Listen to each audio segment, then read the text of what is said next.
Bienvenue sur Africa 24 pour cette nouvelle édition du QG Week-end. Voici les titres de l'actualité. Tendai Biti libéré sous caution au Zimbabwe. Après le refus de la Zambie de lui accorder l'exil, le partisan de l'opposition s'est retrouvé devant la justice zimbabwéenne. Dans l'actualité également, le 10 août marque la journée africaine de la décentralisation. En RD Congo, le processus de décentralisation a été entamé en 2015 et il a déjà permis de passer de 11 à 26 provinces. Et puis après la signature de l'accord de paix, l'heure est à l'action au Soudan du Sud. Le chef de l'État, Salva Kiir, vient d'annoncer l'amnistie pour les partis ayant été actifs dans le conflit qui a sévi dans le pays.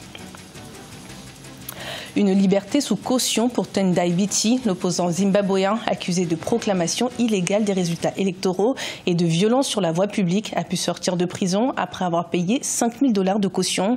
Après s'être vu refuser l'exil en Zambie, l'ancien ministre des Finances a désormais l'obligation de se présenter 2 fois par jour à la police zimbabwéenne. Des explications avec Zahra Mohamed Moutiou. Après des heures d'incertitude, Tendai Biti est désormais fixé sur son sort.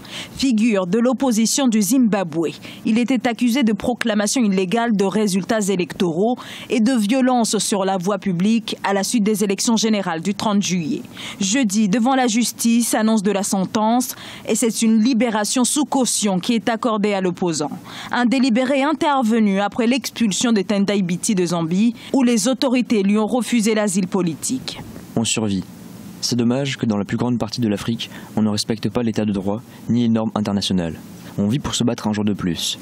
Je suis content d'être à la maison. Les déboires de l'opposant sont nés peu avant la proclamation officielle des résultats des élections par la commission électorale. Au moment où l'ancien ministre déclare la victoire de Nelson Chamisa à l'élection présidentielle, défiant ainsi la commission électorale qui, elle, annonce une autre issue du scrutin.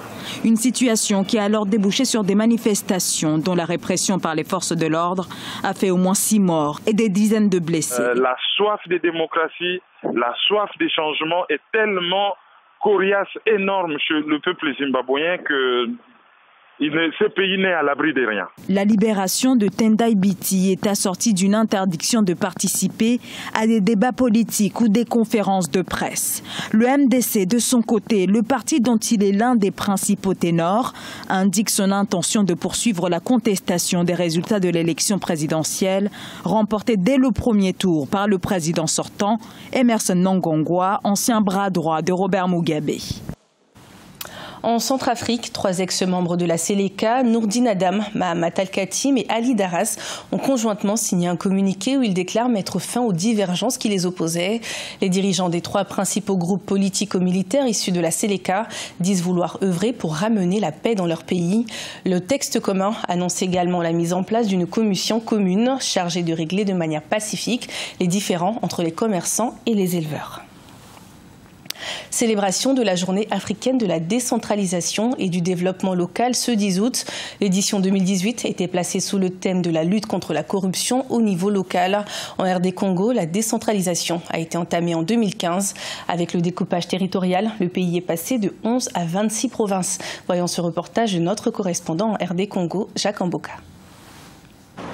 Développement par la base, c'est ce que prône la République démocratique du Congo. La décentralisation, consacrée par la Constitution promulguée en 2006, a été mise en application en 2015. Par les découpages territoriaux, le pays est passé de 11 à 26 provinces. Les fruits de la décentralisation sont visibles dans quelques provinces. Cependant, plusieurs défis, notamment la corruption, affectent son développement. Nous n'avons pas de bons soins de santé de haute qualité. C'est à cause de la corruption.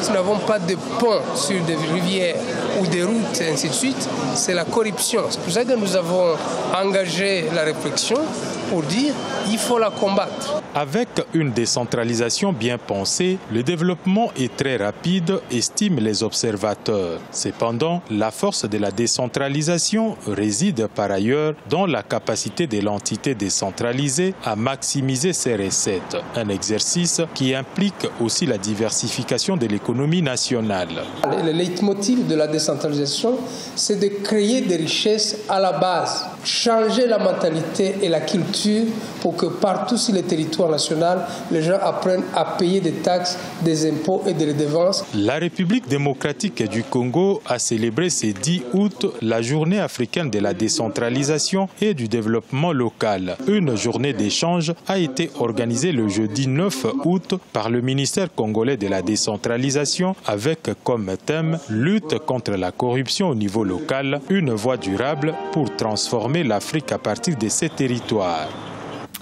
Au Soudan du Sud, le président Salva Kiir veut montrer sa bonne foi et sa volonté d'aller vers une paix durable. C'est ainsi qu'il a accordé une amnistie aux différentes parties prenantes au conflit qui divise le pays depuis 2013. Après l'échec de la tentative de paix de 2016, l'opposition reste sceptique et attend de voir des résultats concrets. On fait le point avec Nathalie Mort. Riek Machar et tous les groupes rebelles impliqués dans le conflit sud-soudanais sont concernés par le décret numéro 14/2018 portant amnistie délivré par le président Salva Kiir ce 8 août. Une décision entendue par le chef de l'État sud-soudanais comme son engagement à respecter l'accord de paix et de cesser le feu permanent entre les factions belligérantes du Soudan du Sud. Il faudrait que les autorités politiques puissent faire preuve de bonne foi que l'accord trouvé puisse enfin permettre au pays de ramener la quiétude sociale pour enfin permettre au pays de se mettre au service de ses citoyens. Par contre, l'opposition a reçu avec scepticisme l'annonce de la grâce présidentielle. Pour le porte-parole du SPLM-OI, Lampol Gabriel, l'amnistie ne sera effective qu'après le déploiement des forces unifiées dans tout le pays. Le positionnement de l'opposition permet à la fois d'être vigilant, mais de maintenir la pression sur celui qui a la charge d'implémenter les accords de cessez-le-feu, à savoir le président de la République. Dans le cadre de l'accord de partage du pouvoir signé le 5 août, Riek Machar a été rétabli au poste de premier vice-président du Soudan du Sud. Ce même accord prévoit le ralliement des troupes armées du SPLM-OI aux forces armées gouvernementales. Air Algérie s'ouvre au marché d'Afrique centrale. La compagnie aérienne nationale a annoncé l'ouverture de 2 nouvelles dessertes vers le Cameroun et le Gabon avant la fin de cette année. Ainsi, à partir du 2 décembre, Air Algérie proposera 3 vols par semaine vers Libreville, la capitale gabonaise. Pour le Cameroun, 3 vols également seront proposés pour la ligne Alger-Douala à partir du 3 décembre. À noter que la compagnie, déjà présente dans plusieurs villes africaines, ambitionne de desservir Addis Abeba, Banjul, Brazzaville, Conakry, Lomé, N'Djamena et Yaoundé. Dans sa lutte contre la faim, le Tchad va recevoir une aide financière conséquente de la part du Japon pour le programme alimentaire mondial destiné aux réfugiés soudanais dans la région du lac Tchad. Un don d'1,5 milliard de francs CFA sera versé. Il est destiné à soutenir des dizaines de milliers de déplacés. Les explications de Hadidiatou Badawi. Suite aux exactions du groupe terroriste Boko Haram au Nigeria, l'instabilité politique au Soudan et en Centrafrique, la République du Tchad accueille environ 23 725 déplacés et 77 554 réfugiés soudanais dans la région du lac Tchad. L'accueil des réfugiés en territoire tchadien reste complexe pour le gouvernement compte tenu de la situation financière morose. Le Tchad est dans une situation économique d'accès.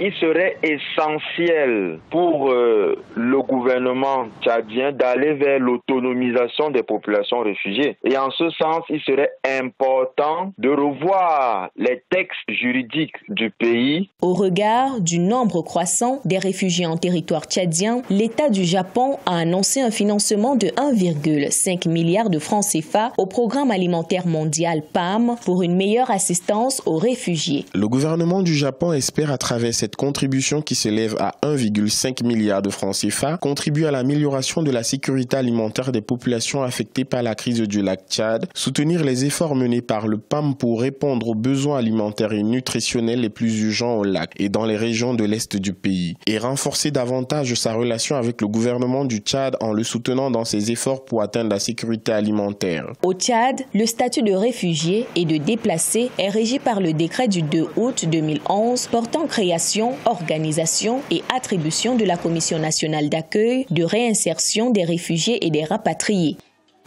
Ce journal a été préparé par l'ensemble de la rédaction. Merci de votre fidélité. Retrouvez dans un instant une nouvelle édition de l'information sur Africa 24.